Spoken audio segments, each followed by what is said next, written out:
Deduction under section 80EE। ये deduction क्या है? It is available in respect of loan taken for residential house property. अगर आप residential house property खरीदते हैं या कंस्ट्रक्शन करते हैं तो उसके अगेंस्ट में जो भी आप लोन लिए हैं, वो लोन लेने के बाद उस पर जो इंटरेस्ट लगता है, वो इंटरेस्ट आप जितना पेमेंट करेंगे वो डिडक्शन मिलता है हमें अंडर सेक्शन 80EE। सो इसका मतलब क्या हुआ कि दिस डिडक्शन इज अवेलेबल। यहां पे क्या है? परचेज ऑफ रेसिडेंशियल, याद रखो रेसिडेंशियल होना चाहिए, कमर्शियल होने से नहीं चलेगा। रेसिडेंशियल हाउस प्रॉपर्टी आपने खरीदा है, ठीक है? सो लोन पे खरीदा है, loan taken for the purchase slash construction, ठीक है? परचेज या कंस्ट्रक्शन के लिए आपने लोन लिया, ठीक है? अच्छा, ये जो लोन आपने लिया है, ये लोन जो है, एक सेकेंड, डिडक्शन यहां पे क्या मिलेगा? डिडक्शन आपको मिलेगा interest paid on above loan और ₹50,000 और ₹50,000 विच एवर इज लोअर, ठीक है? विच एवर इज लोअर, जो भी दोनों में से छोटा होगा वो हमें डिडक्शन के तौर पे मिलेगा। कुछ कंडीशंस हैं, कुछ कंडीशंस हैं। क्या क्या कंडीशन है? कि ये जो लोन है, ये जो लोन है, इसका डेट होना चाहिए, डेट ऑफ लोन टेकन, किस बीच में लोन लिया गया है वो स्पेसिफाई करना पड़ेगा। कब कब से कब तक? ये लोन जो है ये अप्रैल 1 अप्रैल 2016 से लेके 31 मार्च 2017, इस बीच ये लोन लिया होना चाहिए। अगर इस बीच लोन नहीं लिया हुआ है तो लोन का इंटरेस्ट हमें डिडक्शन के तौर पे 80EE में नहीं मिलेगा। रिमेंबर दैट ये जो हाउसिंग लोन है, हाउस प्रॉपर्टी के अगेंस्ट में whatever loan we are talking about, this loan is in respect of time frame which is taken in between April 2016 to March 2017। इन दोनों date के बीच में loan लिया होना चाहिए, ठीक है? अगर इसको इसके पहले या इसके बाद में लोन लिया जाता है तो इसका interest is not qualifying for deduction under section 80EE, ठीक है? ये हो गया हमारा पहला कंडीशन, ठीक है? दूसरा कंडीशन है वैल्यू ऑफ हाउस प्रॉपर्टी जो है वो कैन नॉट एक्सीड, वो एक्सीड नहीं कर सकता ₹35 लाख का वैल्यू को। आया समझ में? कि आपने जो लोन लिया है, वो लोन जिस हाउस के लिए लिया है, वो हाउस प्रॉपर्टी का वैल्यू 35 लाख से ज्यादा नहीं हो सकता, 35 लाख से ज्यादा नहीं हो सकता, ठीक है? अच्छा, ये हो गया दो कंडीशन हमारा। थर्ड कंडीशन जो हमारा है, लोन अमाउंट जो है,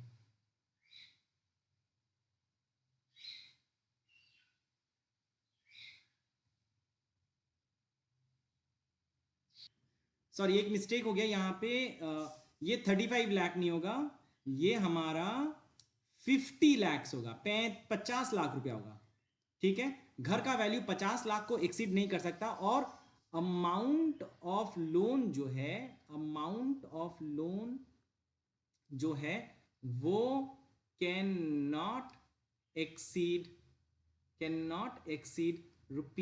₹35 लैक्स। मैं वापस बता रहा हूं हमारा यहां पे क्या हो रहा है, एक बार देखते हैं। कि एसएससी ने एक हाउस प्रॉपर्टी खरीदा है, ठीक है? वो हाउस प्रॉपर्टी के अगेंस्ट में उसने एक लोन लिया है, मतलब हाउस प्रॉपर्टी को बनाने के लिए या कंस्ट्रक्शन करने के लिए या परचेज के लिए उसने एक लोन लिया है। वो लोन पे डिडक्शन अंडर सेक्शन 80EE मिल सकता है, ठीक है? मिल सकता है। अगर मिलता है तो क्या डिडक्शन मिलेगा? इंटरेस्ट जितना पेमेंट कर रहे हैं, या फिर मैक्सिमम लिमिट है 50,000 रुपीज, 50,000 रुपीज, ठीक है? एक साल का। इन दोनों में से जो भी लोअर अमाउंट होगा that is available as deduction under section 80EE, conditions हैं, ये जो लोन है ये लिया होना चाहिए 2016-17 में, इसके आगे पीछे होने से नहीं चलेगा। और जो लोन हम लोग लिए हैं उसका अमाउंट 35 लाख से ज़्यादा नहीं हो सकता, और घर का जो वैल्यू है वो 50 लाख से ज़्यादा नहीं हो सकता। जो घर हम लोग बना रहे हैं या खरीद रहे हैं उसका वैल्यू 50 लाख से ज़्यादा नहीं हो सकता, ठीक है, नहीं हो सकता। अच्छा, यहां पे और एक चीज है, double deduction is not possible. Double deduction मतलब क्या हो गया? If deduction is claimed under section 80EE, no deduction will be allowed in respect of such interest under any other provision of the act for the same और any other assessment year. हम सबको याद है house property वाला जब हम लोग chapter करते हैं वहां पे हम लोग income from house property calculate करते वक्त deduction under section 24B interest on house property हम लोग अवेल करते हैं, ठीक है। If we all remember the topic, उसमें क्या था? अच्छा, इफ 80EE is claimed, then no other deduction for the same purpose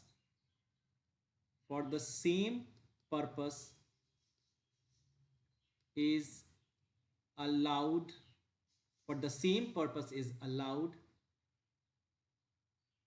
in any other provision, ठीक है। और कोई प्रोविजन के मुताबिक जहां पे हमें मिलता है, जैसे हमें मिलता है सेक्शन, दैट इज, मैं एग्जांपल दे रहा हूं, सेक्शन 24B, है ना। ये वाला जो है हम लोग जब हाउस प्रॉपर्टी इनकम जब हम लोग कंप्यूट करते हैं वहां पे अलाउड होता है, ठीक है। बट अगर आप 80EE क्लेम करते हैं या करना चाहते हैं तो फिर 24B आपको नहीं मिलेगा, और या फिर आपने 24B अगर क्लेम कर रखा है तो फिर 80EE आपको नहीं मिलेगा। Either of the deduction is available, ठीक है, either of the deduction is available ना। अब इसके बाद हम लोग आते हैं कि ये तो हो गया हमारा 80EE। अब आते हैं हम लोग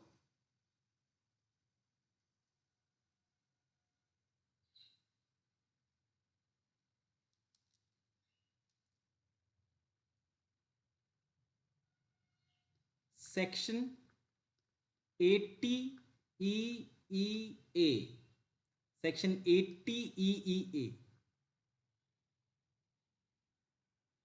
अच्छा, 80EEA क्या है? अच्छा, याद रखिए, ये जो सेक्शन है इट इज वेरी इंपॉर्टेंट, मैं क्यों बोल रहा हूं अभी समझ में आएगा।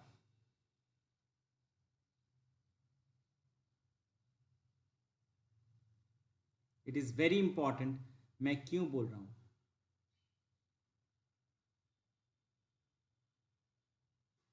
Inserted from 2020, from the assessment year 2020-21, मतलब ये इसी साल इंसर्ट किया गया। This is the very first year when we are experiencing this section 80EEA and it is applicable for our syllabus, ये हमारे सिलेबस में एप्लीकेबल है। तो असेसमेंट ईयर 2021 में से ये शुरू हुआ।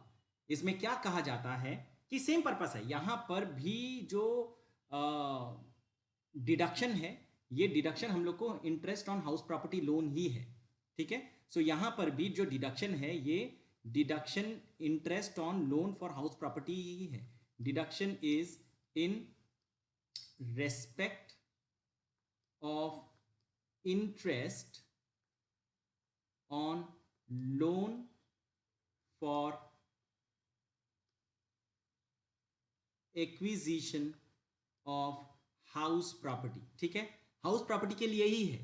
हाँ, यहां पे डिडक्शन अमाउंट जो है वो कितना होगा? डिडक्शन अमाउंट जो है वो हमारा कितना होगा, वो जो है थोड़ा सा अलग है हमारा पिछले सेक्शन में से। So amount of interest paid और ₹1,50,000, ठीक है, लोअर ऑफ अबव, दोनों में से जो छोटा फिगर होगा वो अवेलेबल है। अच्छा, अभी एक कंफ्यूजन हो सकता है कि एक ही चीज के लिए दो अलग अलग सेक्शंस क्यों, why is there two different sections, पहले वाला भी इसी के लिए था, दूसरा वाला भी इसी के लिए है, लेकिन ये इस साल इंसर्ट किया गया, इस साल से ये एप्लीकेबल है। तो अंतर क्या है, अंतर क्या है, डिफरेंस मैं बताता हूं यहां पे क्या है।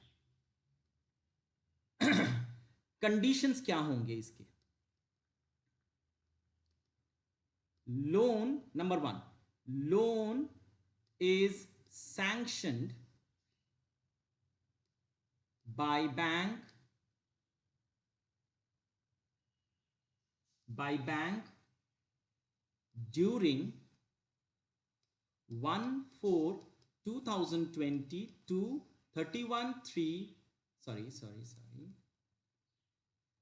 2019 to 31/3/2020, ठीक है, 31/3/2020। तो 2019-20 के ये फाइनेंशियल ईयर में ये लोन सैंक्शन होना चाहिए, ठीक है।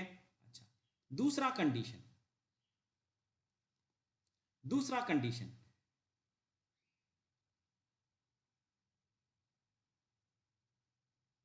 Stamp value. अच्छा, याद रखिए सेक्शन 80 में वैल्यू ऑफ प्रॉपर्टी बोला गया है, नॉट नेसेसरीली स्टैंप वैल्यू, ठीक है, मार्केट वैल्यू होने से भी चलेगा। हाँ, अच्छा, stamp value of the house property. अच्छा, मैं एक बार अच्छा से लिख दूं यहां पे, residential house property, remember we are talking about residential house property. If it is commercial then 80EEA और 80EEB is not allowed. So stamp value of the residential house property can not exceed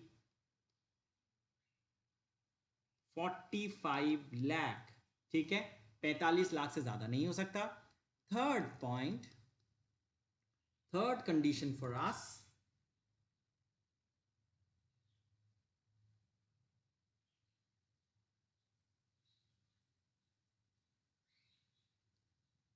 SCC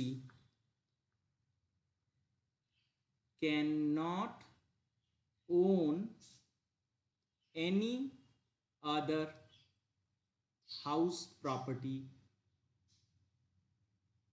during this time। इस time पे उसके पास और कोई दूसरा घर नहीं होना चाहिए, अगर होता है तो फिर डिडक्शन नहीं मिलेगा।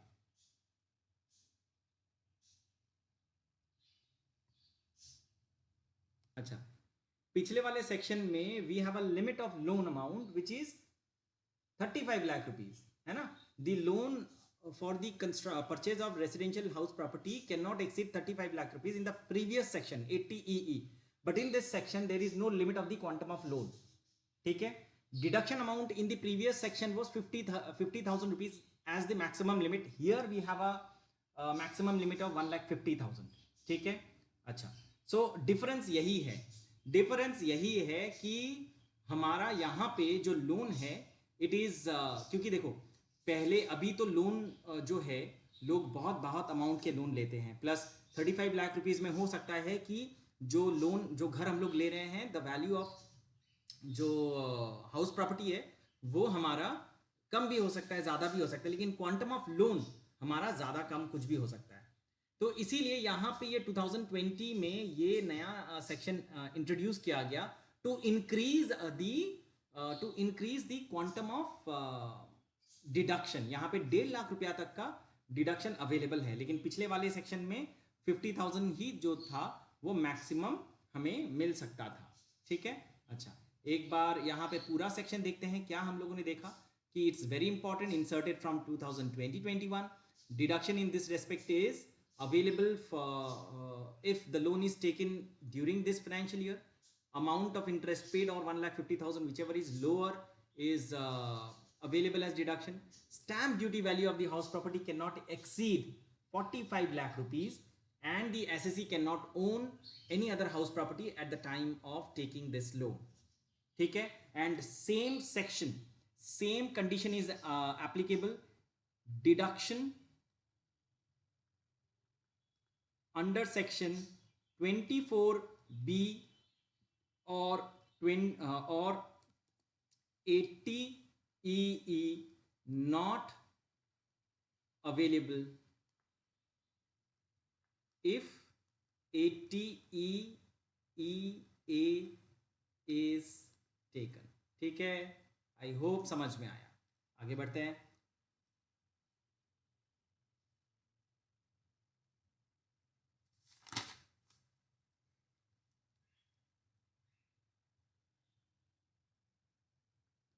सेक्शन 80EEB बहुत इंटरेस्टिंग है। सेक्शन 80EEB क्या है देखते हैं। 80EEB में कहा गया है कि अगर आजकल तो हम लोग देखते हैं there are so many electric vehicles which are like created for normal use. पहले इलेक्ट्रिक गाड़ी जो भी होती थी हम लोग सोचते थे कि वो उसका पावर कम होगा, या फिर the car is not it does not have that much of capacity to carry passengers or to carry goods, right? And जो electric vehicles है they were used only inside the factory or in restricted environment. But nowadays we know that there are inventions every day happening. The battery capacity are improving, and the cost of petroleum products like diesel बोल लो, petrol बोल लो, या फिर जिससे हम लोग गाड़ी चलाते हैं, इन दोनों से ही चलाते हैं, the cost of these fuels are very high.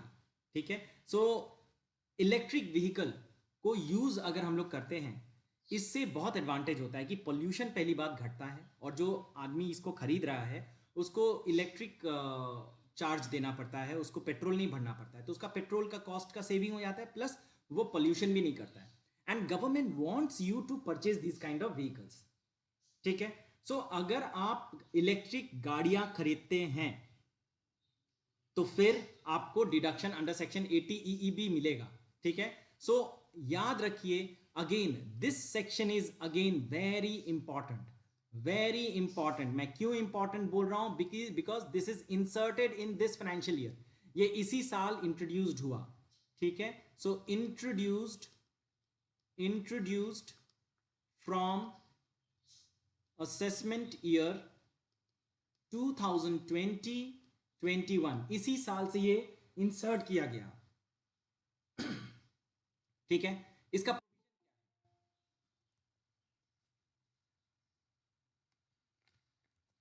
Provision क्या है? पहला कंडीशन है कि अवेलेबल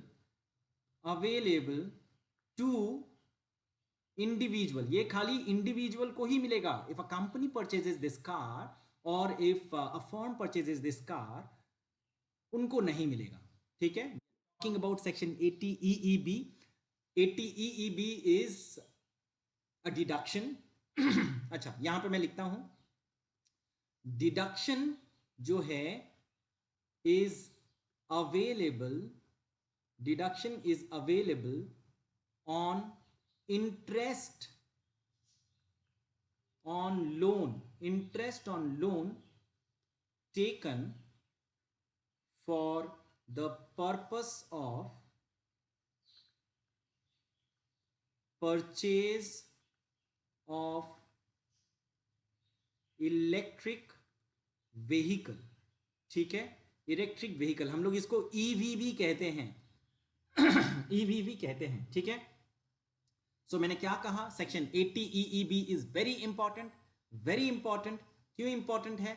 बिकॉज यहां पे डिडक्शन हमें मिलता है interest on loan taken for the purpose of purchase of electric vehicle. ठीक है, for the purpose of electric vehicle, this is inserted in this financial year, ये इसी साल इंट्रोड्यूस हुआ है। इसके पहले जो भी साल के बच्चों ने एग्जाम दिया, उन लोगों के लिए ये section was not applicable because it was not inserted at that time. So this is the very first year we are going to experience section 80 EEB. ठीक है, we have to learn this very minutely because ये हमारा इस साल से applicable है. ठीक है, अच्छा.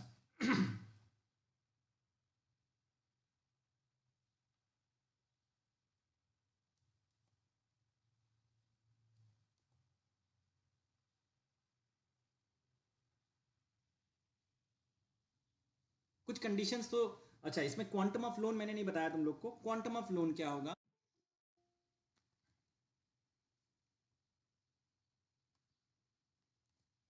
क्वांटम ऑफ डिडक्शन क्या होगा इसमें?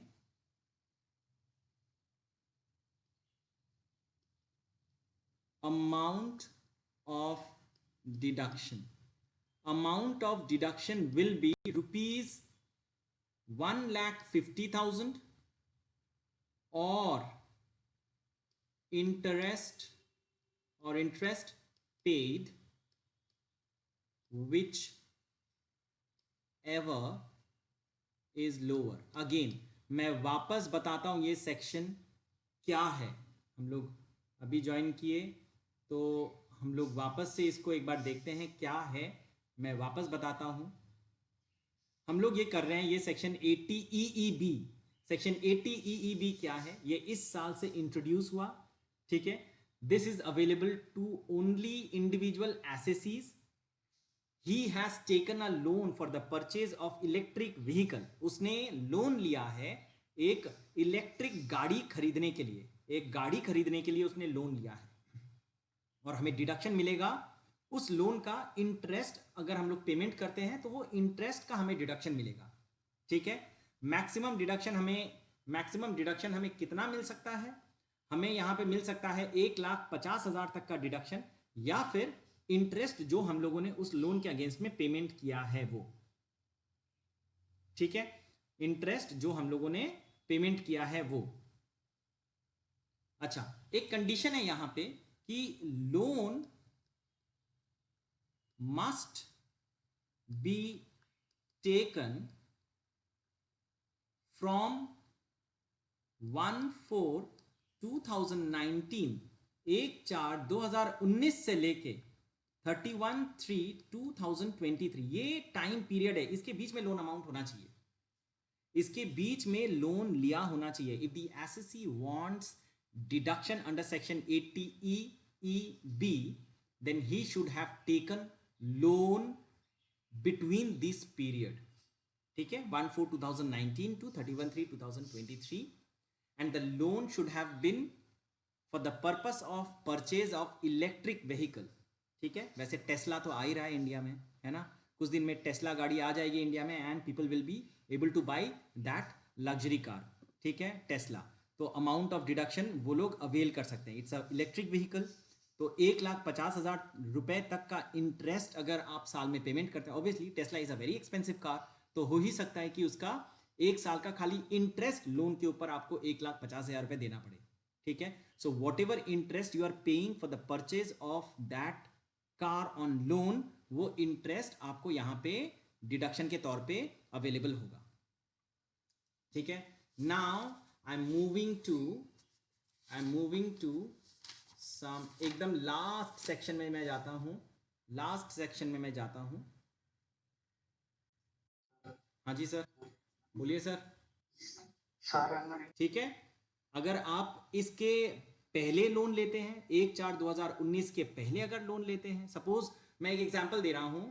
ठीक है, मैं यहां पे एग्जांपल लिख देता हूं. एग्जांपल, ठीक है, if loan of ₹25 lakh for purchase of electric vehicle is taken on 1/7/2017. Interest at the rate of 15%. Interest at the rate of 15% is paid. By X. ठीक है, एक्स ने लोन लिया और वो अभी पेमेंट कर रहा है उसका इंटरेस्ट। अभी देखो 2017 में लोन लिया है तो ऑब्वियसली इस साल भी पेमेंट करेगा, लेकिन हमारे पास कंडीशन है कि सेक्शन 80 EEB is applicable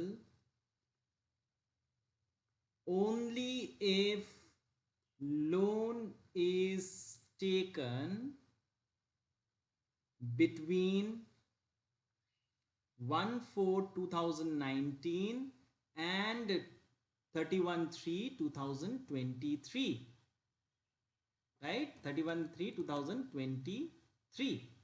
तो इसके बीच में लोन लिया होना चाहिए। जैसे प्रीवियस जो भी सेक्शन हम लोगों ने किया, आज हम लोगों ने क्या क्या सेक्शन देखा, आज सब में टाइम पीरियड दिया हुआ था, है ना। It is very difficult to remember the dates, I know it is very difficult to remember the dates, but it is what it is, we have to get it in our head. हम लोग को याद रखना पड़ेगा, ठीक है, हम लोग को याद रखना पड़ेगा। बीकॉम में it is not that important, not that important, I mean to say कि हम लोग को उतना कॉम्प्लिकेटेड नहीं पूछा जा सकता, लेकिन CA CMA में हम लोग को तो पूछते ही हैं, ठीक है।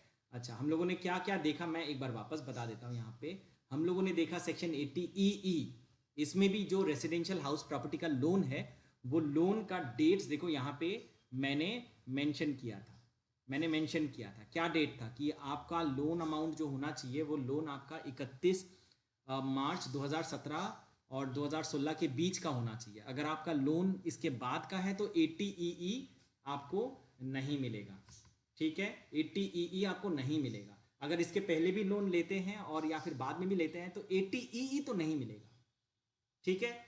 अच्छा, इसके बाद हम लोगों ने कौन सा सेक्शन देखा, हम लोगों ने देखा कि 80 EE के बाद 80 EE के बाद हम लोगों ने देखा 80 EEB EEA।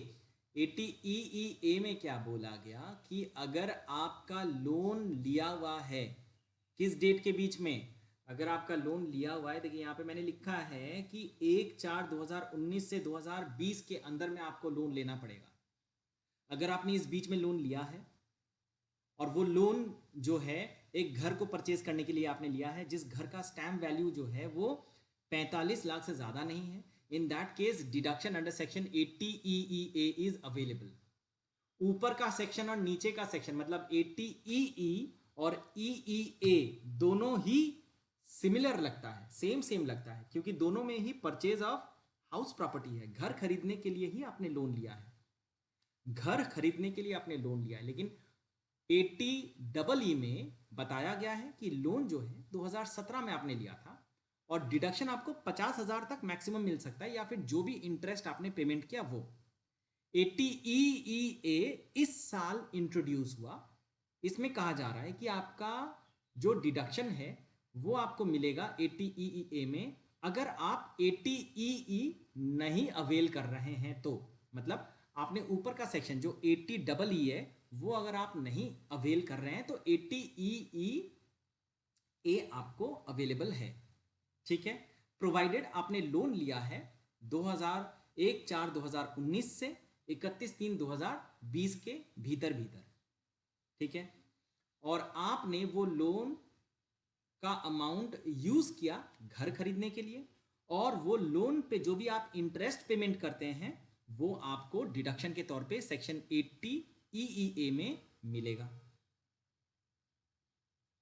ठीक है। अच्छा, अभी क्या है यहाँ पे बोल दिया गया है कि अगर आप 80 EE का लोन का डिडक्शन अगर लेते हैं या फिर 80 EEA का लेते हैं तो आपको आइदर ऑफ द सिचुएशन में हाउस प्रॉपर्टी कैलकुलेट करते वक्त हम लोग 24B, जो सेक्शन 24B है, 24A स्टैंडर्ड डिडक्शन था हाउस प्रॉपर्टी का इनकम कैलकुलेट करते वक्त, और 24B था हमारा इंटरेस्ट ऑन लोन के ऊपर, तो वो डिडक्शन आप नहीं अवेल कर सकते हैं। या फिर अगर आप 24B या वहाँ पे हाउस प्रॉपर्टी में आपने अवेलेबल लिया है, अपने क्लेम किया है कि हमको डिडक्शन अंडर सेक्शन 24B मिलना चाहिए, in that case section 80 EE और section 80 EEA is not available. And then we have studied section 80 EEB। यहाँ पे आपने एक इलेक्ट्रिक गाड़ी खरीदी और वो इलेक्ट्रिक गाड़ी का जो लोन आपने लिया खरीदने के लिए, उसके ऊपर आपने इंटरेस्ट पेमेंट किया। जो भी इंटरेस्ट आपने पे किया या फिर 1,50,000 रुपया, दोनों में से जो छोटा अमाउंट होगा वो आपको डिडक्शन के तौर पे मिलेगा। ठीक है, अच्छा। सो अब आगे बढ़ते हैं हम लोग, अब आगे बढ़ते हैं। अच्छा, अब मैं आता हूं एकदम एकदम हमारे किताब के अंत में। ठीक है, एकदम अंत में आता हूं मैं कुछ सेक्शंस हैं जो मेरे को लगते हैं थोड़े से इंपॉर्टेंट है, तो I am trying to cover all those sections. 80G जो है वो बहुत ज़रूरी था, लेकिन मैं उसको नहीं बता रहा हूँ because it will take some time to discuss section 80G। We will do a separate class for that section only. ठीक है, अब हम लोग करते हैं सेक्शन 80U। ठीक है, section 80U, deduction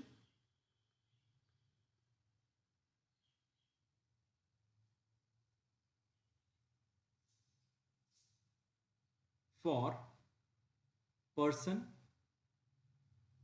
with disability.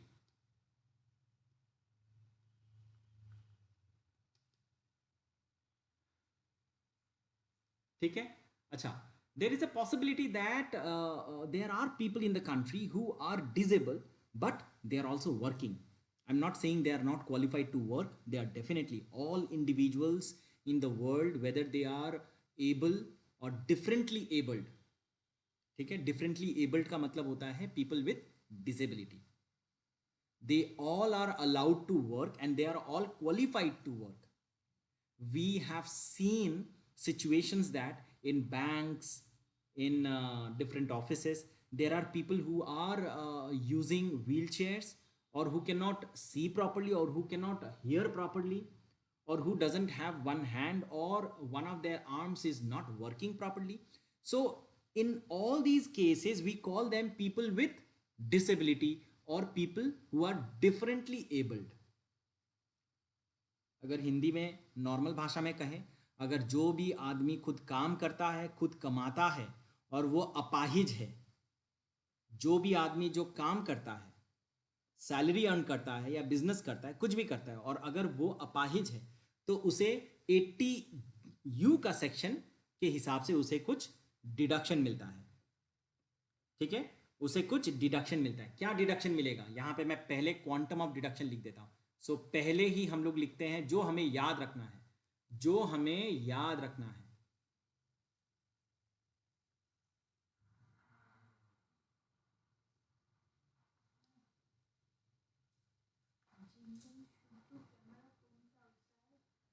So quantum of deduction यहां पे क्या होगा, ये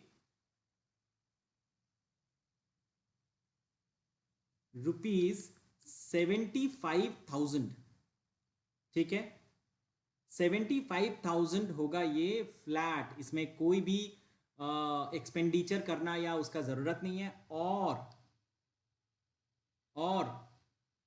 अच्छा, और नहीं लगाते यहाँ पे, if disability is over 80%, then ₹1,25,000। ठीक है, अगर डिसेबिलिटी जो है वो अगर 80% से ज्यादा है तो 1,25,000 रुपए का डिडक्शन मिलेगा।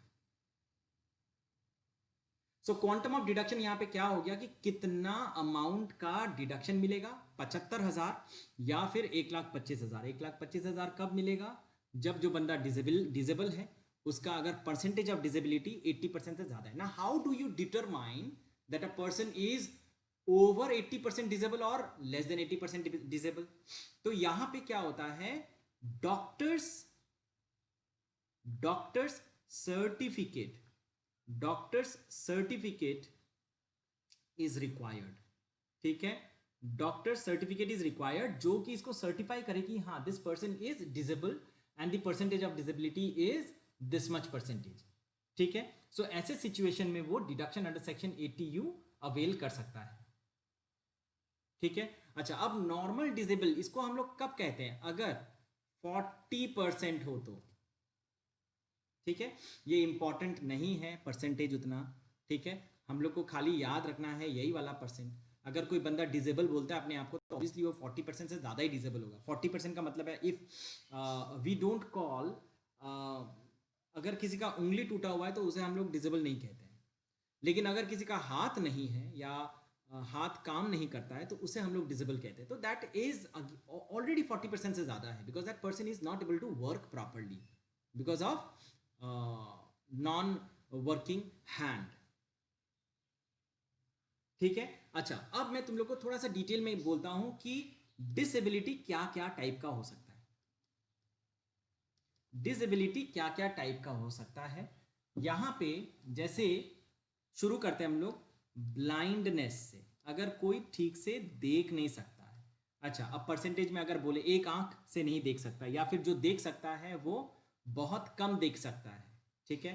होता है ना कि किसी का वो कैटरैक्ट ऑपरेशन के बाद they are not, cataract operation नहीं हुआ है और आंखों में कैटरैक्ट है और वो देख नहीं सकता है, तो उनको हम लोग डिसेबल कहेंगे, ठीक है।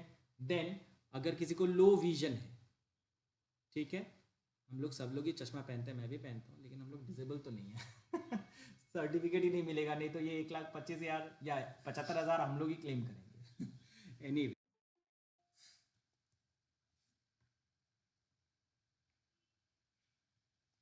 अच्छा, सो ब्लाइंडनेस है, लो विजन है, या फिर लेप्रोसी, लेप्रोसी क्योर्ड, अगर किसी को लेप्रोसी हुआ था और अगर वो क्योर्ड है उससे तो फिर उनको भी ये डिडक्शन मिलेगा।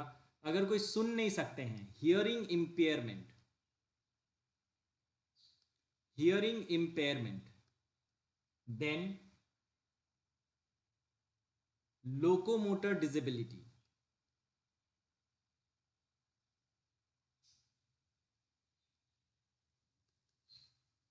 ठीक है, ये इस तरह के कुछ डिसेबिलिटी है। लोकोमोटर मतलब you are not able to walk, ठीक है, चलने का, चल नहीं सकते ना। तो ये डिडक्शन हमारा हो गया। So what was the deduction, section 80U में कहा गया है if a person is working and he is disabled, he और she is disabled, then deduction under section 80U is available. The quantum of deduction is 75,000 for disability up to 40%. If the disability is over 80%, then 1,25,000 is available as deduction. Doctor's certificate is definitely required, ठीक है। अच्छा, disability किसे किसे कहते हैं, अगर कोई आंखों से नहीं देख सकता, अगर किसी का लो विजन है, लेप्रोसी क्योर्ड है, हियरिंग इम्पेयरमेंट है, लोकोमोटर डिसेबिलिटी है, ठीक है। इसके बाद मेंटल रिटार्डेडनेस है ना, अगर कोई पागल है तो, ठीक है। अच्छा, सो ये सारे सिचुएशंस को हम लोग कहते हैं डिसेबिलिटी, और इसके लिए हमें मिलता है सेक्शन 80U का डिडक्शन। ना सेक्शन 80TTA, ठीक है, सेक्शन 80TTA, ये क्या सेक्शन है। अच्छा, यहां पे कहा गया है कि ये जो सेक्शन है it is available for interest from bank, आपको बैंक से इंटरेस्ट मिल रहा है, ठीक है। किस तरह का इंटरेस्ट मिल रहा है,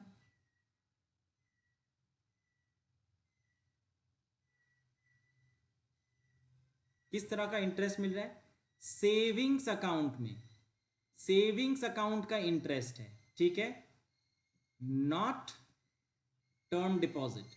टर्म डिपॉजिट के बारे में हम लोग बात नहीं कर रहे हैं, टर्म डिपॉजिट मतलब फिक्स डिपॉजिट होता है, नॉट टर्म डिपॉजिट, उसके बारे में नहीं बात कर रहे हैं। If you have a savings bank account and if you are receiving any interest from that account, savings account, तो फिर आपको डिडक्शन मिलेगा।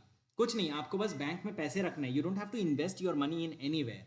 If you have a savings bank account, that is what we all have, हमारे हम almost हम सबका एक ना एक बैंक अकाउंट है, और वो बैंक अकाउंट में हम लोग का सेविंग्स अकाउंट है, because that is the most commonly used bank account in the country, ठीक है। We do not open current account very on a usual day to day for our usual day to day transactions. Current account is open by business concerns, ठीक है। Current account मतलब क्या होता है, जहां पे there is no limit for withdrawal, no limit for deposit and आपको बहुत सारे फैसिलिटी बैंक से मिलते हैं, but interest rate is very very very low, and in fact current account में इंटरेस्ट मिलता ही नहीं है। On the other hand, if you open savings account in a bank, then savings account के रेस्पेक्ट में whatever amount you keep in the bank, you will be receiving an interest on an annual basis, ठीक है। What ever amount is kept on the basis of that balance of fund you have in your savings account, you will be receiving interest on your savings bank account, ठीक है। सो यहां पे आपको deduction मिलेगा, कितना deduction मिलेगा? सो यहां पे आपको डिडक्शन मिलेगा, वो है डिडक्शन ऑफ ₹10,000 इज अलाउड, ठीक है। 10,000 तक का आपको डिडक्शन मिलेगा।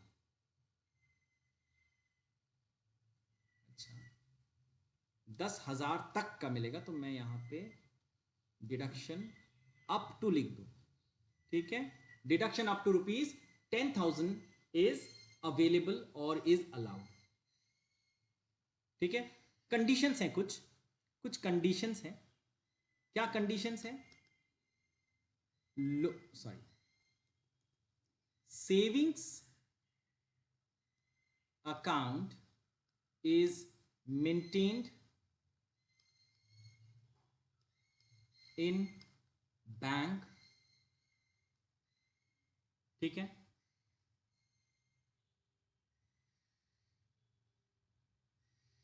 कोऑपरेटिव सोसाइटी,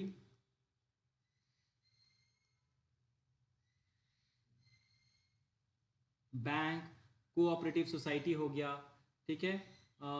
या फिर कोऑपरेटिव लैंड डेवलपमेंट बैंक हो गया, ठीक है। कोऑपरेटिव लैंड डेवलपमेंट बैंक, ठीक है। यहां पे आपने सेविंग्स अकाउंट बना रखा है और वहां से आपको इंटरेस्ट मिला, ठीक है। और पोस्ट ऑफिस में भी देखना, आप सेविंग्स अकाउंट खोल सकते हैं और वहां पर भी आप पैसे जमा करके रख सकते हैं,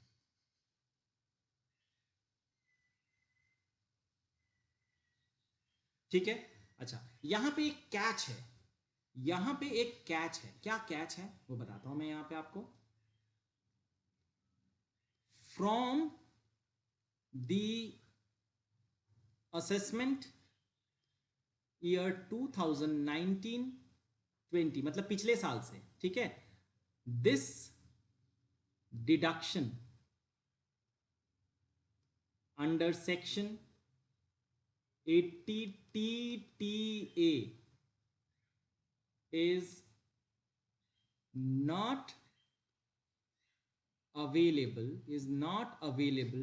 to senior citizen, ठीक है। जिन लोग का एज 60 साल से ज्यादा है, उनको 80 TTA का डिडक्शन नहीं मिलेगा। वापस बताता हूं मैं, 80 TTA में क्या बताया जा रहा है। If a person is having a savings account in a bank, post office, cooperative society, cooperative development bank, ठीक है, रूरल बैंक, यहाँ पे अगर आपका सेविंग्स अकाउंट है और आपको अगर वहाँ से इंटरेस्ट मिलता है, तो जो भी interest you are receiving from the bank is allowed as deduction under section 80 TTA। The quantum of deduction for this purpose is limited to ₹10,000 only, ठीक है। 10,000 तक का ही डिडक्शन मिल सकता है। अच्छा, सो सीनियर सिटीजन के लिए सेक्शन 80 TTA नहीं है, तो सीनियर सिटीजन के लिए क्या है फिर? ठीक है, सीनियर सिटीजन के लिए फॉर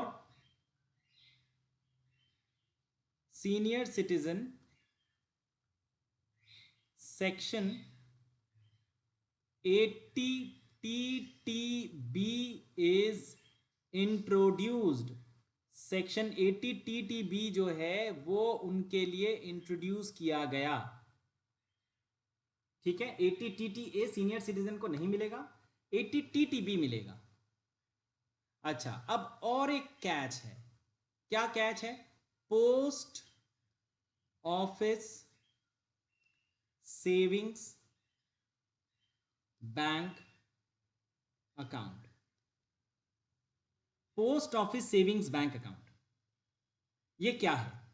आप पोस्ट ऑफिस में भी सेविंग्स बैंक अकाउंट बना सकते हैं और वहां पे डिडक्शन आपको मिलता है, पहले से ही बताया हुआ है, deduction under section 10 with in bracket 15, ये पहले से ही बोला हुआ है। अगर आप पोस्ट ऑफिस में पैसे जमा करके रखते हैं ना तो आपको डिडक्शन मिलेगा। डिडक्शन कितना मिलेगा? डिडक्शन आपको मिलेगा ₹3,500 3,500 फॉर सिंगल अकाउंट, अगर आपका सिंगल अकाउंट है, सिंगल होल्डर, ठीक है।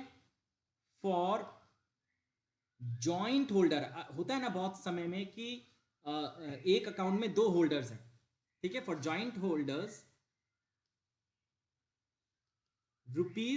₹7,000, 7,000 रुपया, ठीक है। 7,000 रुपया तक का डिडक्शन उसे मिलेगा, ठीक है। For single holder it is 3,500 और for joint holder it is 7,000। अच्छा, मैं ये क्यों बताया अभी?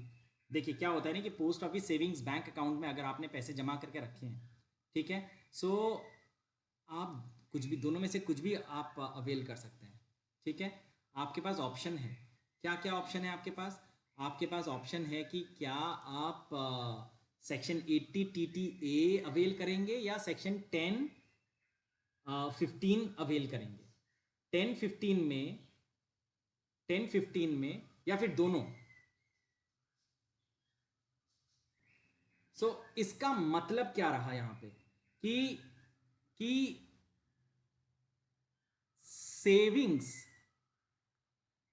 अकाउंट में इंटरेस्ट अगर आपको मिलता है तो पोस्ट ऑफिस में अगर आपका पैसा है तो फिर 3,500 और 7,000, ठीक है। और अगर आपका bank, post office, cooperative society वगैरह में आपका है तो फिर 10,000 रुपीज आपको मिलेगा। मतलब आप दोनों ले सकते हैं। सोचिए, आप दोनों ले सकते हैं कि अगर आपका सेविंग्स अकाउंट है, there are people who have savings account in their post office, they have their savings account in bank. So in that case आपको सेक्शन 10 15 में, 10 15 क्या होता है मैं आप लोगों को बताता हूं। इनकम जब हम लोग इनकम कैलकुलेट करते हैं ना, हम लोग इनकम जब कैलकुलेट करते हैं, जैसे हम लोगों ने मैं यहाँ पे लिखता हूँ इनकम कंप्यूटेशन, ठीक है। जब हम लोग इनकम कंप्यूट करते हैं ना तो वहाँ पे देखना इस तरह से लिखते हैं ना, सैलरी, हाउस प्रॉपर्टी, ठीक है, then profits and gains from business and profession, then capital gains and then other sources, ठीक है। सो ये जो इंटरेस्ट है, ये इंटरेस्ट आपका अदर सोर्स का इनकम है। तो अदर सोर्स में अपने जाएंगे, अदर सोर्स में अपने लिखेंगे यहाँ पे post office savings bank interest, ठीक है। फॉर एग्जाम्पल जिस बंदे का हम लोग बात कर रहे हैं वो 10,000 रुपया इंटरेस्ट उसको मिला, तो मैं यहां पे कर सकता हूं लेस एग्जेम्पशन। अच्छा, ये एग्जेम्पशन है, याद रखना, ये एग्जेम्पशन है। Exemption under section 10 with in bracket 15, वो 3,500, सपोज सिंगल होल्डर है, 3,500 उसे मिल सकता है। और मैं यहाँ पे बाहर लिख देता हूँ इसको 6,500, ठीक है। अच्छा, अब उसको सेविंग्स बैंक इंटरेस्ट भी मिला, ठीक है, से उसे 20,000 रुपये मिला। तो यहाँ पे हम लोग लिखेंगे, यहाँ पे हम लोग कुछ नहीं लिखेंगे, ये बाहर चला जाएगा, ठीक है, ये बाहर चला जाएगा और ग्रॉस टोटल इनकम हम लोग लिख देंगे यहाँ पे। सपोज और कोई इनकम नहीं है, 26,500। अब यहाँ से हम लोग 80 TTA करेंगे, जो कि सेविंग्स बैंक का इंटरेस्ट है उसके ऊपर मिलेगा, विच इज 10,000, ठीक है। देखिए, ये जो अदर सोर्स का है ये एग्जेम्पशन है, ये इनकम कैलकुलेशन के वक्त ही वहीं पे एडजस्ट होगा। लेकिन ये जो 10,000 है ये 80 TTA, ये डिडक्शन अंडर से चैप्टर 6A के अंदर में आता है, वहां पे होगा। यही डिफरेंस है, ठीक है।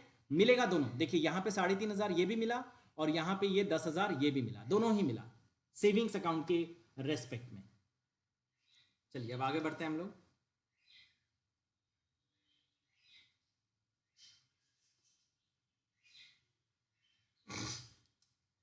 Now, section 80 TTB. Section 80 TTB.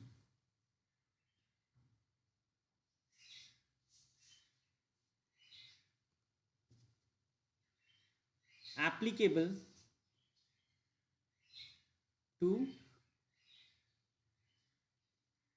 resident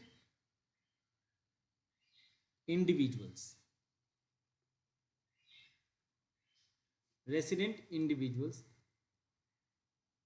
who are senior citizen. जो सीनियर सिटीजन है उन्हीं के लिए ये एप्लीकेबल है. Who are senior citizens. बस ठीक है.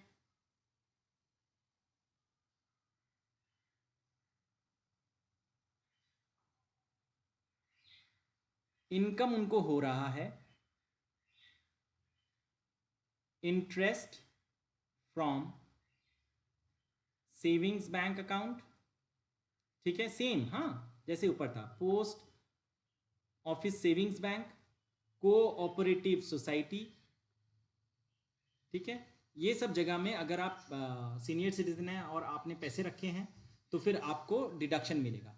डिडक्शन कितना मिलेगा? डिडक्शन विल बी ₹50,000 और इंटरेस्ट. ठीक है, सेव और interest received whichever is lower. ठीक है, इन दोनों में से जो भी छोटा होगा वो.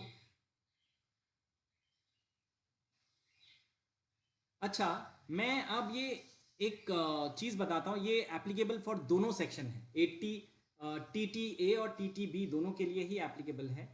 क्या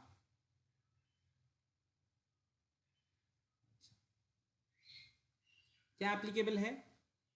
if interest on savings bank is received in favor of firm, association of person, body of individuals,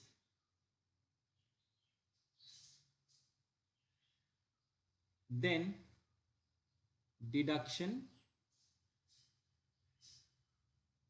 not available.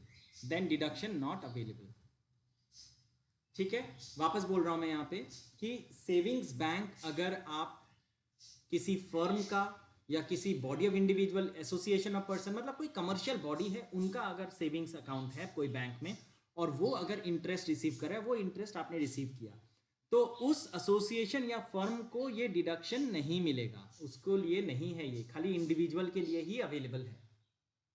ठीक है, खाली इंडिविजुअल्स के लिए ही ये अवेलेबल है, उन लोग के लिए नहीं है. ठीक है. अच्छा, अब हम लोग आते हैं सेक्शन, बहुत इंटरेस्टिंग है, सेक्शन 80QQB. Section 80QQB. ठीक है, deduction in respect of royalty income. ठीक है.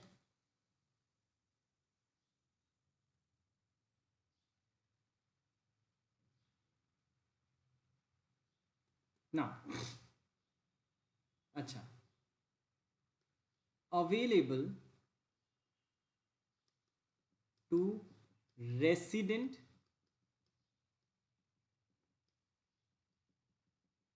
individuals. ठीक है, that is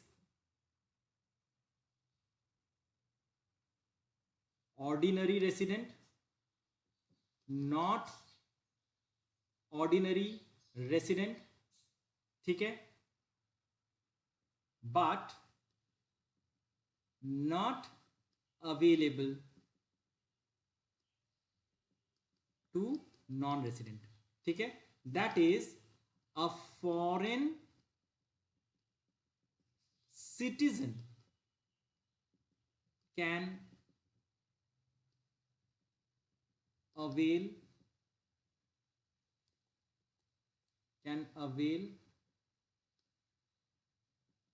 deduction under section 80 QQB। मैं वापस बोलता हूं कि ये जो डिडक्शन है it is available to ordinary resident and not ordinary resident, लेकिन नॉन रेसिडेंट को नहीं मिलेगा।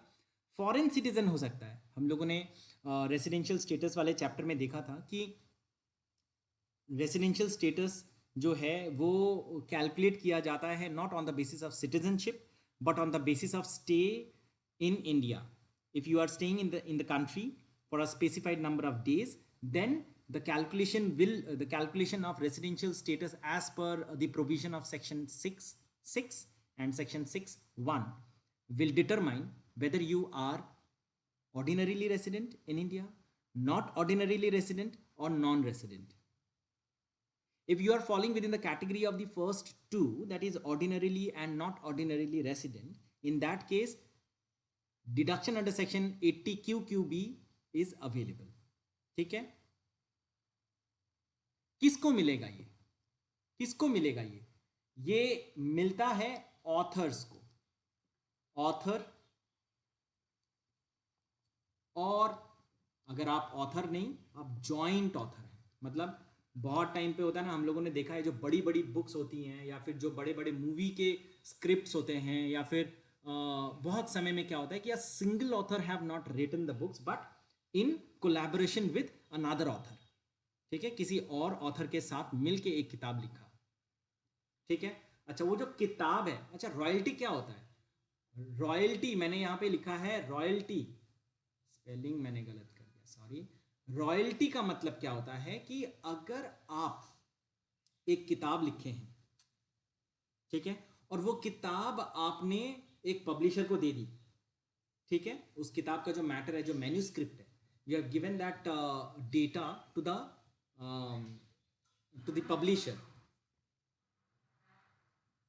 publisher, and that publisher is using your manuscript and publishing your work of art.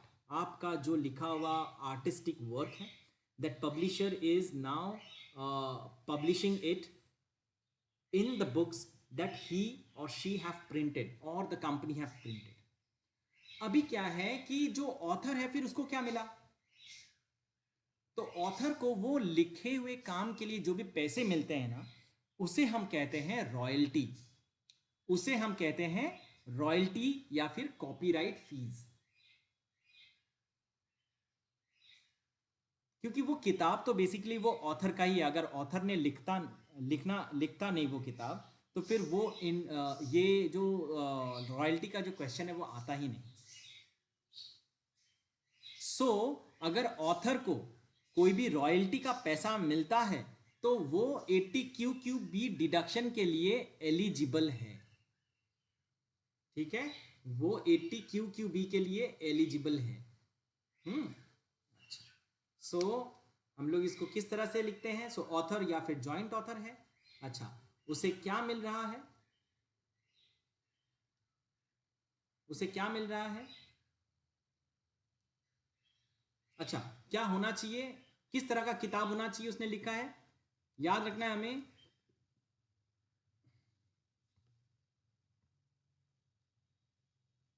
Literary work होना चाहिए। ठीक है, लिटरेचर वाला काम होना चाहिए, लिटरेरी वर्क। ठीक है, मतलब क्या नहीं होना चाहिए वो जानना बहुत इंपॉर्टेंट है। मतलब लिटरेचर क्या क्या होना चाहिए, देखिए यहां पे मैं लिख देता हूं। मतलब उसने जो किताब लिखी है वो किस तरह का किताब होना चाहिए ताकि उसको QQ भी मिले। लिटरेचर हो सकता है वो, आर्टिस्टिक हो सकता है वो, या फिर साइंटिफिक हो सकता है। ठीक है, साइंटिफिक हो सकता है। शैल नॉट बी, नहीं क्या हो सकता है? ब्रोश्योर नहीं हो सकता। पैम्फलेट नहीं हो सकता, मैगजीन नहीं हो सकता। मैगजीन अगर आप लिखते हैं तो उसको आप ऑथर नहीं कह सकते, ठीक है। आप एडिटर कह सकते हैं अपने आप को, ऑथर नहीं कह सकते। ऑथर कहलाने के लिए you have to have written a book, ठीक है। आपके अकेले का या आप किसी के साथ मिलके आप एक बुक लिखे हैं। डायरीज अगर आप लिखते हैं उसको आप ऑथर नहीं कह सकते, ठीक है। कमेंट्री अगर आप देते हैं, ठीक है, कमेंट्री जो है वो भी तो प्रिंट होता है, तो कमेंट्री अगर आप देते हैं तो उसे आप ऑथर नहीं कह सकते, ठीक है।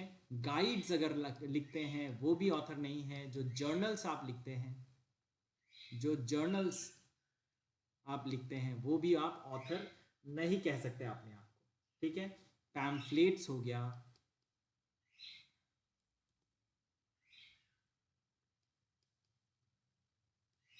न्यूज़पेपर हो गए, ये सब ऑथर के कैटेगरी में नहीं आएंगे,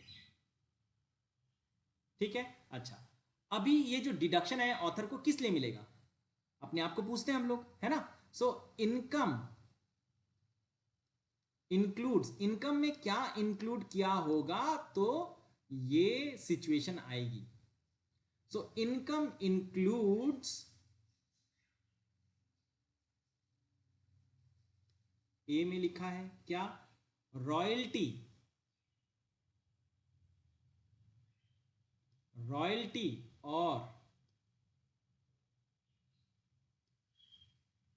रॉयल्टी और कॉपीराइट, रॉयल्टी और कॉपीराइट फीस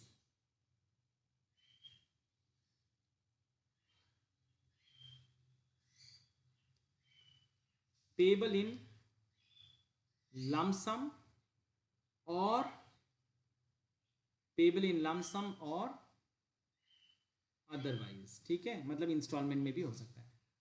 मतलब ये क्या है मैं बता देता हूँ कि बहुत टाइम पे जिस पब्लिशर को आपने अपना मैन्युस्क्रिप्ट दिया है वो आपको पैसा देगा कि आपने जो काम किया है, आपने जो किताब लिखी है उसके अगेंस्ट में आपको ये पैसे मिलने चाहिए। तो हो सकता है कि वो पब्लिशर आपको लमसम में एक ही बार में सारा पैसा दे दे, या फिर हो सकता है वो धीरे धीरे आपको पैसा देगा, ठीक है। तो कोई भी केस हो, अगर ये इनकम इंक्लूड होती है तो फिर 80QQ भी एप्लीकेबल है। बी में lump sum consideration, lump sum consideration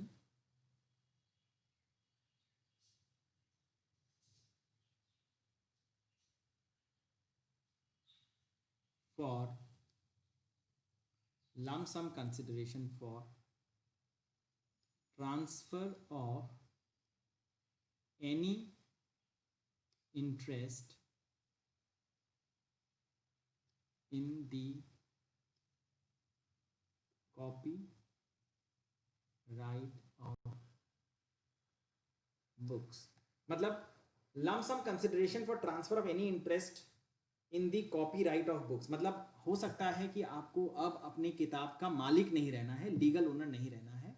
so it is a possibility that you could have transferred that to the publisher. आप होल सम पैसा जो है वो अपने पब्लिशर को ट्रांसफर कर दिया, पूरा पैसा ही ट्रांसफर कर दिया। सो इन दैट केस जो भी पैसा आपने रिसीव किया है that will be considered as exempted, ठीक है। अच्छा, नॉट एग्जेम्प्टेड, अभी एग्जेम्पशन में नहीं आते हैं, अभी मैं बताऊंगा आगे।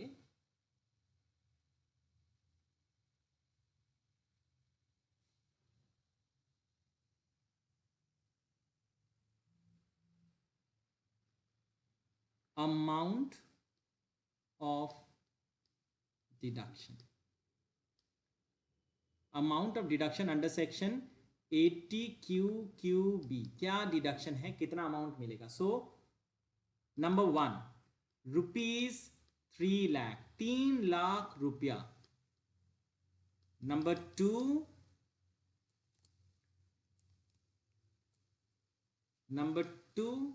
is income from रॉयल्टी, आपको रॉयल्टी से जो भी पैसे मिले वो, ठीक है। इन दोनों में से जो भी लोअर हो, लोअर ऑफ द अबव,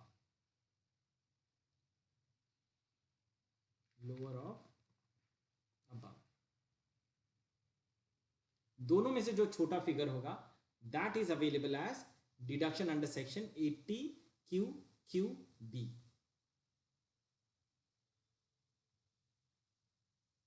ठीक है। अच्छा, deduction under this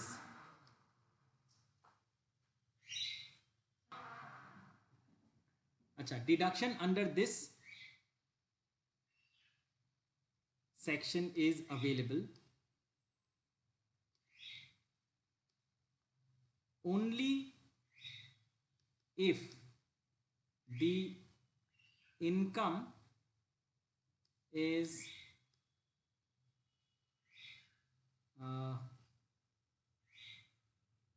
written in, अच्छा ऐसे नहीं लिखते हैं,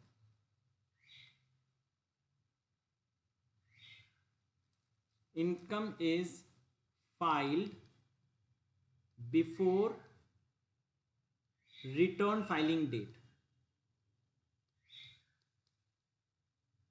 मतलब हमारा रिटर्न फाइलिंग डेट तो 31 जुलाई है, या फिर अभी आ रहा है 30 नवंबर, इस साल तो एक्सटेंड होके ये डेट आ गया। तो इसके पहले अगर या इस बीच में जो भी इनकम आपने रॉयल्टी के हिसाब से कमाया है वो इनकम अगर आप यहाँ पे बताते हैं तो ही आपको 80 QQB का डिडक्शन जो है ये मिलेगा। ठीक है। थोड़ा और कंडीशंस है यहाँ पे, एक चीज़ हमें ध्यान रखना पड़ेगा। देखो ये सेक्शन मैं इसीलिए आज तुम लोगों को करवाया बिकॉज ये जो सेक्शन है ये किताब के सबसे लास्ट में होता है। तो इन बीकॉम एग्ज़ाम ये बहुत कम पूछते भी हैं, इन प्रोफेशनल एग्ज़ाम भी ये पूछते हैं, कम भी पूछ सकते हैं ज़्यादा भी। देखो I am not going into the pattern of exam questions. मैं चाहता हूँ कि ये जो सेक्शंस है these are very important for your life. ठीक है। सो हम लोग को ये जानना चाहिए, हम लोग को ये जानना पड़ेगा कि ये जो सेक्शंस है ये किस तरह के सेक्शंस हैं। इन अगर आपने फाइनेंस पढ़ रखा है तो आपको इसका नॉलेज होना चाहिए। तो ये कॉम्प्लिकेटेड सेक्शंस हैं, definitely these are complicated sections, not simple sections, but ये अगर आपने नॉलेज रखा है तो फिर बीकॉम या फाइनेंस या सीए या सीए में ये आपने पढ़ा है। ठीक है। ऐसे बहुत सारे चीजें हैं जो जानना बहुत जरूरी है हमारे सिलेबस में, this is one of them. ठीक है। अच्छा, अब आगे बढ़ते हैं इसी सेक्शन में। There is a possibility that कि आप ये जो पैसा है you are receiving it from abroad, not India. आपने विदेश में जाके कुछ लिखा और वहां से आपको पैसे मिले। ठीक है। सो अगर आपका पैसा जो है वो अगर विदेश से मिलता है, remittances from abroad, remittances from abroad. ठीक है। सो आपको within 6 months, within 6 months from the end of previous year, bring the money in foreign exchange. ठीक है। फॉरेन एक्सचेंज में आप पैसे को लेके आइए, जितना आप लेके आएंगे उतने का डिडक्शन अंडर सेक्शन QQB आपको मिलेगा। ठीक है। उतने का आपको डिडक्शन अंडर सेक्शन QQB मिलेगा। देखो मैंने यहाँ पे शॉर्ट में लिखा है, लेकिन मैं जो लिखा हूं with in 6 months from the end of previous year bring the money in foreign exchange. मतलब क्या है, मैं कहना चाहता हूं कि किताबों में ये बहुत डिटेल में लिखा रहता है, मूल बात इसका यही है कि जो भी अब्रॉड में आपने पैसे कमाए हैं, bring that money in the country, you bring that money in the country. ठीक है। With in a period of 6 months, 6 महीने के अंदर अंदर आप लेके आइए। ये साल खत्म हो गया लेकिन आपको और 6 महीने दिए जा रहे हैं, आप 6 महीने के अंदर आप पैसे लेके आइए, नहीं तो वो पूरा पैसा जो है आपका टैक्सेबल हो जाएगा। You would not want that. आपको जो डिडक्शन मिल रहा है ना 3 लाख का, वो 3 लाख का आप डिडक्शन ले सकते हैं। अगर आप नॉन रेसिडेंट है तब तो इंडिया में टैक्सेबिलिटी का कोई क्वेश्चन ही नहीं है, लेकिन आप अगर इंडियन है और आपने अगर विदेश में जाके कुछ लिखा और उसका पैसा अगर आपको मिला तो यू वुड वांट कि उसका डिडक्शन आपको मिले, है ना। तो जब आपको डिडक्शन उसका मिले ये आप चाहते हैं, तो फिर आप पैसा इंडिया में लेके आइए, ठीक है। वो पैसा आप इंडिया में लेके आइए, या फिर अगर आपको और ज़्यादा टाइम चाहिए तो आप आरबीआई में जाइए, वहाँ पे रिक्वेस्ट करिए। अगर आरबीआई आपको कहता है कि आप और थोड़ा टाइम ले सकते हैं, आपको एक फॉर्म में आपको दे दिया गया, ठीक है, फॉर्म नंबर 10H कहते हैं हम लोग, मैं उतना डिटेल में नहीं जा रहा हूँ आपके पास, लेकिन अगर आपको लंबा टाइम चाहिए कि नहीं, आप जिस कंट्री में लिखे थे वहाँ से पैसा अभी तक आपको मिला नहीं, so if you want extension of time period then you can request RBI. RBI can allow you to have extra time period within which you can bring the money. You can bring the money in abroad.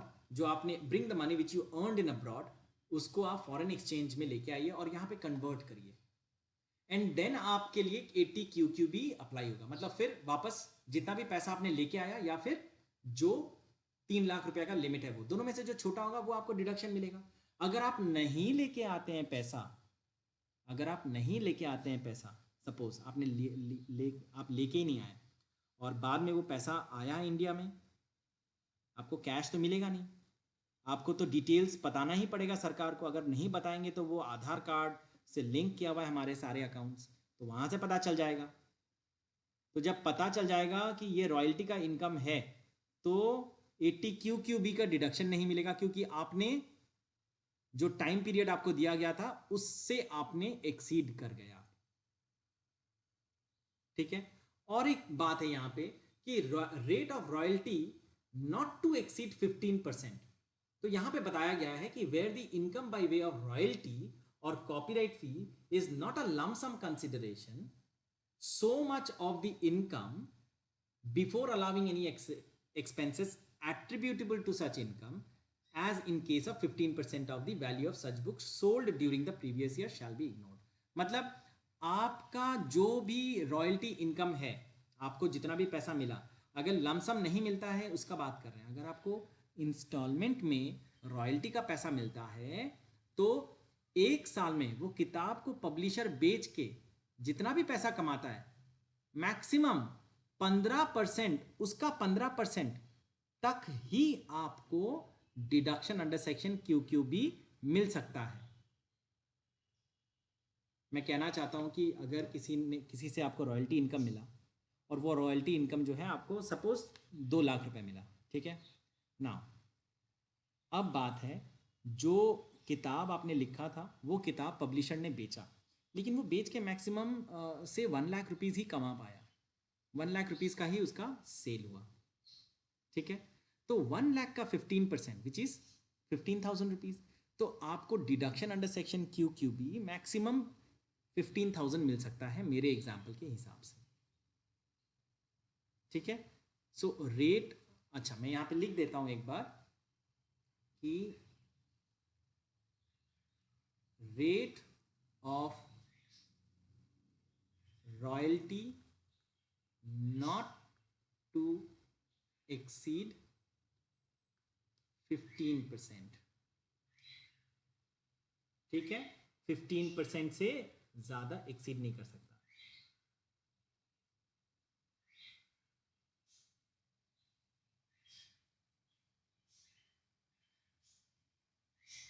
ठीक है। 15% of क्या, अच्छा मैं यहाँ पे कुछ points लिख देता हूँ।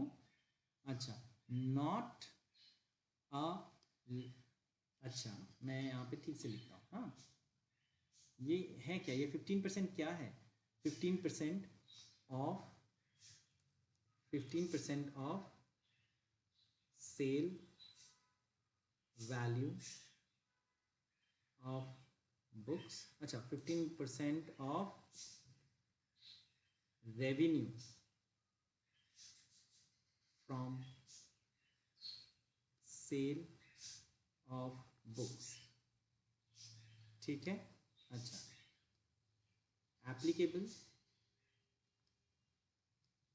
वेयर, एप्लीकेबल वेयर,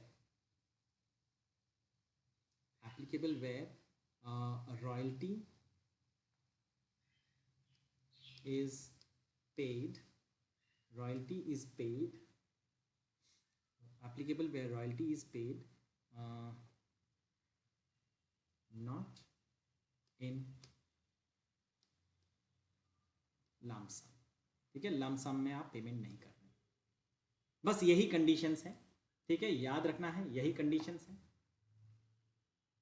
मैं और एक सेक्शन आपको पढ़ा था, लेकिन आज मैंने बहुत सारा बता दिया, यू विल गेट कंफ्यूज्ड। हाँ, तो मैं एक सेक्शन के बारे में ऐसे बता देता हूं तुमको कि क्या है। सेक्शन 80, अच्छा वो भी मैं एक बार यहाँ पे बता देता हूँ। ठीक है, बता देता हूँ,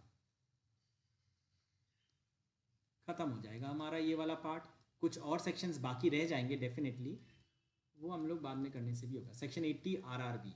ठीक है, रॉयल्टी, ये भी रॉयल्टी ही है, रॉयल्टी ऑन पेटेंट्स, पेटेंट्स। ठीक है, पेटेंट्स क्या होता है? ठीक है, पेटेंट्स क्या होता है? अच्छा, ये भी सेम है, एग्जैक्टली सेम सारा कंडीशन जो हम लोगों ने 80 QQB में पढ़ा वही है। मतलब अगर मैं आपको बोलूं, पहला यहाँ पे क्या है कि रेसिडेंट होना चाहिए, रेसिडेंट हो सकता है, या फिर नॉट ऑर्डिनरीली रेसिडेंट हो सकता है। ठीक है, क्या बोलते हैं, फॉरेन सिटीजन होने से चलेगा।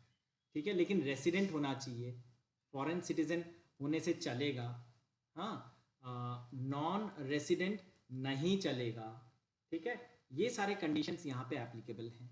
यहाँ पे भी, यहाँ पे क्या बोला गया है कि जो एसएसी है, एसएसी है, उसने कुछ इन्वेंशन किया है, उसने कुछ इन्वेंशन किया है, मतलब वो एक इन्वेंटर है।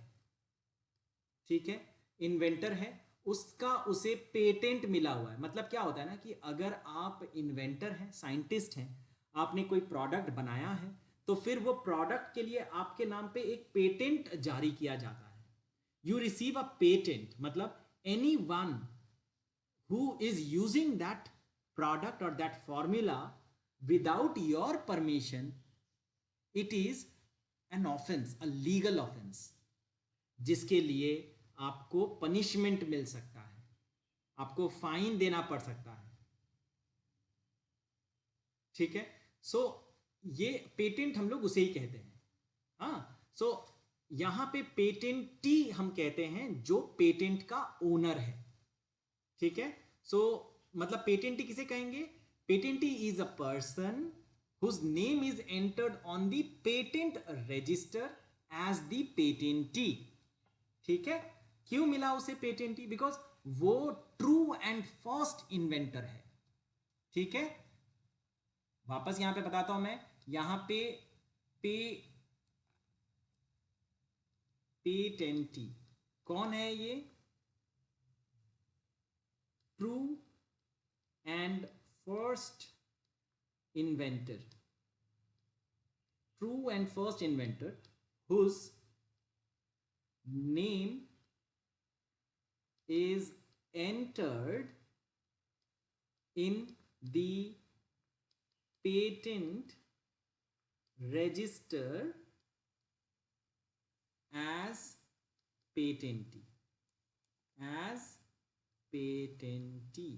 ठीक है, मतलब आप पेटेंट के जो ओनर हैं, वो आपका पेटेंट वाले जो रजिस्टर है ना, वहां पे आपका नाम होना चाहिए। एक एक्ट है, पेटेंट्स एक्ट 1970, मैं यहां लिख देता हूं।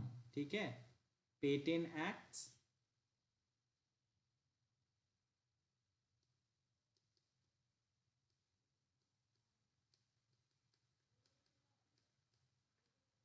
ठीक है।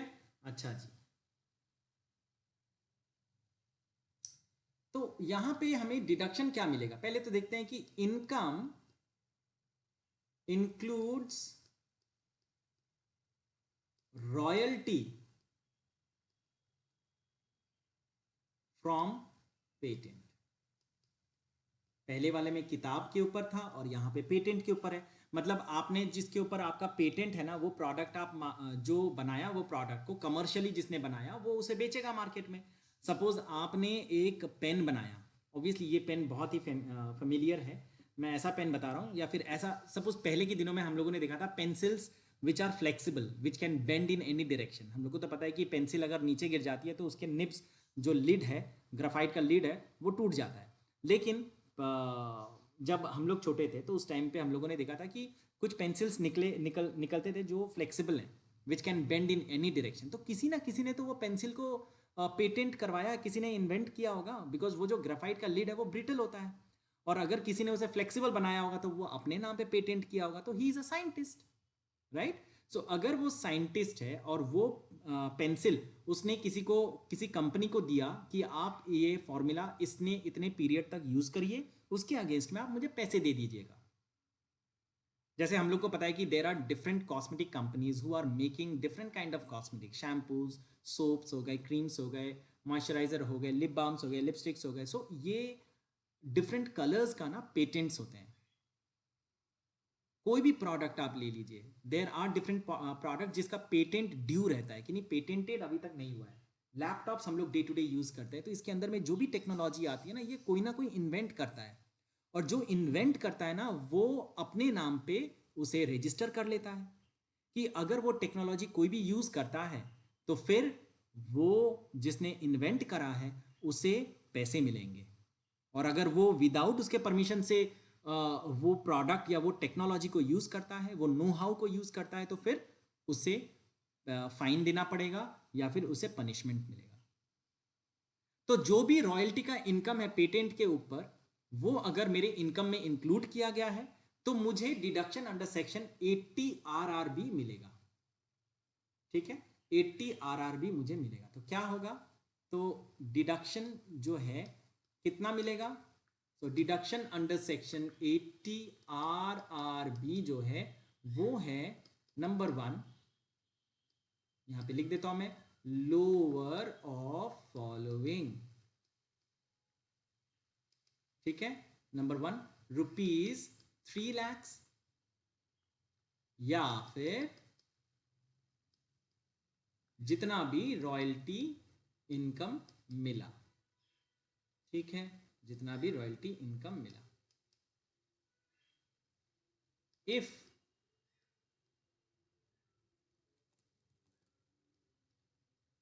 अर्नड फ्रॉम अब्रॉड, अगर विदेश से आप पैसा लेके आते हैं तो जैसे 80 QQB में था ना, वैसे ही है कि bring money with in 6 months from the expiry,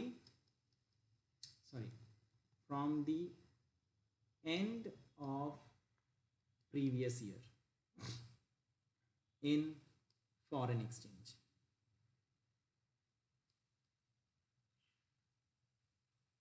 ठीक है, फॉरेन एक्सचेंज में वो पैसे लेके आइए आप, आपको डिडक्शन जो है वो मिल जाएगा।